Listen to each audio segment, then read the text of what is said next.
खन्थाइनि मुं फैमाल। खन्थाइखौ लिरदों रन्जय मुसाहारि, डिस्ट्रिक्ट क'क्राझार। दानिया फैदो बिथां हरनाय खन्थाइखौ दान्दिसे सम खोनासंलांदिनि। लादोंमोन अनजालि नोंजोंनो थांखि, सुजुदोंमोन सिमांखौ नोंजोंनो जुगामि। नाथाय गुमुर गैया मिथि मोनासै, नों अनजालिया आंखौ लामा ससेयाव खालामलांबाय गोदाव सोराव। जाहोना मामोन अनजालि फोरमायासै नोंबो आंनि सेराव। होलांबायल' नों बिखायाव मोजां मोननायनि मुङाव हाजासे दुखुनि थफ्ला सना। लाबायल' नों हाजासे गावहा सुखु।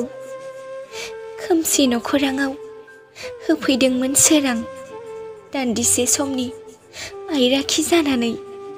समावनो सेनानै लांबाय नों आंनि गासै मिनिनाय रंजानाय। अनजालि सुजुनाय सिमांफोरा गोरोबलांबाय हाद्रि बालाजों, बुफायलांबाय फागुननि जावलिया बार जानानै लुनाय मन्दिर।